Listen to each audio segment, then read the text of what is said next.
देखो, सबसे पहले तो सभी का स्वागत करता हूँ।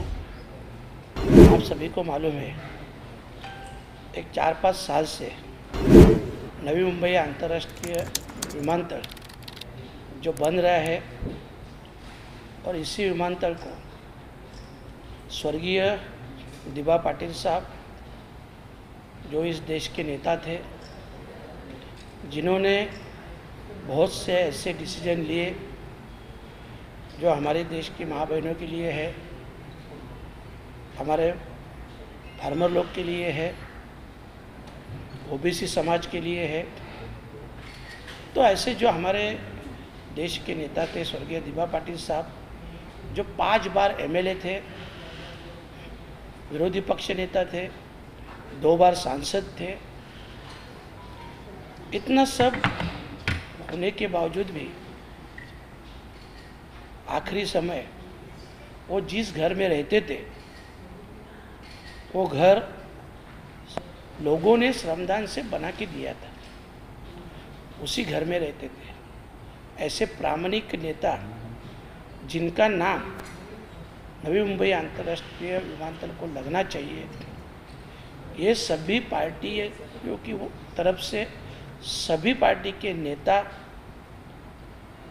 सभी स्थानिक भूमिपुत्र और खास करके महाराष्ट्र गवर्नमेंट ने भी, आपकी जानकारी के लिए बताता हूँ, 2022 में खुद तत्कालीन मुख्यमंत्री उद्धव जी ठाकरे साहब ने भी इस विमानतल को स्वर्गीय दिबा पाटिल साहब का नाम देना चाहिए, ऐसा ठराव सेंट्रल गवर्नमेंट को भेजा था।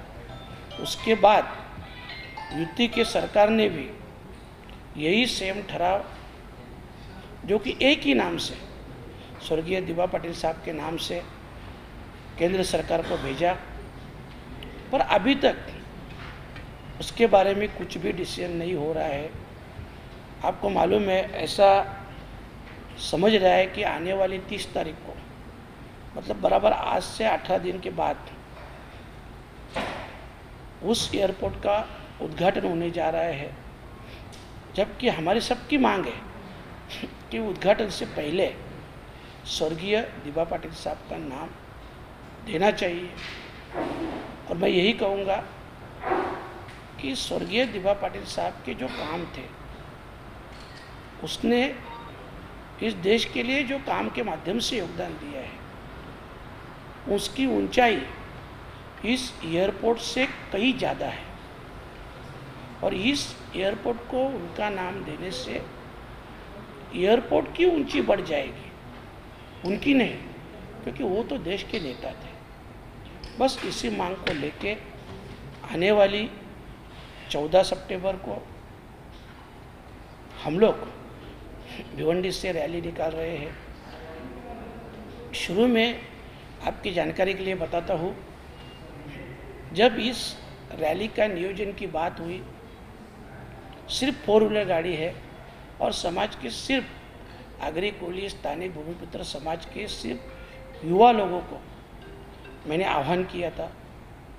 तो एक दिन में 600 के ऊपर गाड़ी की एंट्री हुई। आज तक 5 दिन में, कल तक 2000 के ऊपर गाड़ी की एंट्री हुई। अभी हम लोग ने एंट्री भी बंद कर दिया है, जिसको आना है डायरेक्ट आ सकते हैं। तो एक हज़ारों की तादाद से हम लोग जा रहे हैं, हज़ारों गाड़ी रहेगी।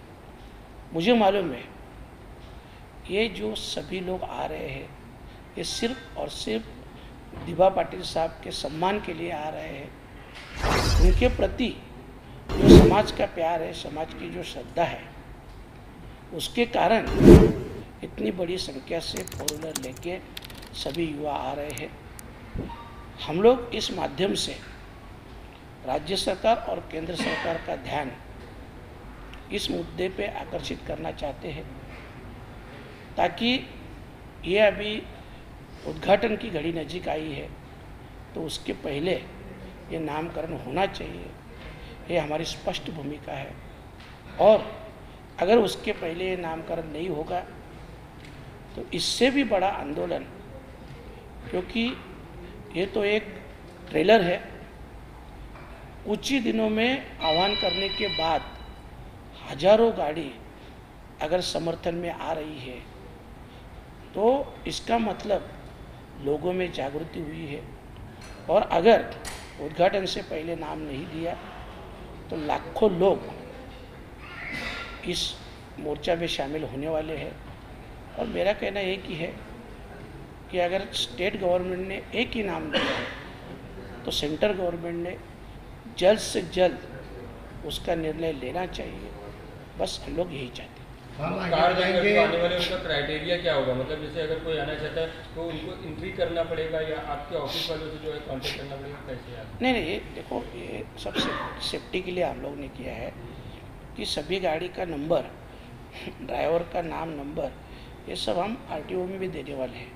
ट्रैफिक डीसीपी साहब दोनों, थाना के भी, न्यू बॉम्बे के भी, नवी मुंबई के भी, सभी से बात हुआ है तो उनको ये सब डिटेल्स देने वाले हैं। पर अभी ऐसी हालत है कि 2000 की गाड़ी के ऊपर एंट्री गई है, तो अभी हम लोग बता रहे हैं कि कौन से एरिया से कौन से पॉकेट से कितने लोग आ रहे हैं। न्यू बॉम्बे महानगर पालिका जो है, उन्होंने या महानगर पालिका के जो क्षेत्र में जो फलक लगाए, न्यू मुंबई विमानतल, इस तरह के फलक लगाए, कई युवाओं ने वहाँ पर विरोध करके वो बोर्ड तोड़े भी है, उसके बारे में क्या कहना है? देखो, मतलब जब ये बोर्ड लगे, अंतर्राष्ट्रीय विमानतल के जब बोर्ड लगे हैं तो वो बोर्ड तोड़े भी है, कहीं पे उनके ऊपर काला कलर लगाया है। मतलब लोगों ने अपना निषेध व्यक्त किया है। तो इसके लिए एक गवर्नमेंट को, देखो अभी नजीक आ रहा है, इसकी आपने देखा होगा संसद में भी मैंने इसके बारे में आवाज़ उठाई थी। और अभी ये 14 तारीख को रैली निकल रहा हूँ। तो ये जो लोगों का विरोध, क्योंकि 4-5 साल से चालू है, हमारी संघर्ष समिति भी लगातार संघर्ष कर रही है। कई समाज की संस्थाएं हैं जो काम करती है, वो लोग भी इसका विरोध कर रहे हैं, इस संघर्ष में शामिल है। और आज जब मैं भी कर रहा हूँ तो मैंने भी सभी को आह्वान किया है कि आप सभी ज़्यादा से ज़्यादा संख्या से इसमें शामिल हो जाए। सिर्फ 1-2 मिनट में आपका लूँगा वो इसके लिए कि ऑलरेडी दिभा पाटिल साहब का मैं काम बोलना आपको भूल गया कि उनको मैं राष्ट्रीय नेता क्यों मान रहा हूँ।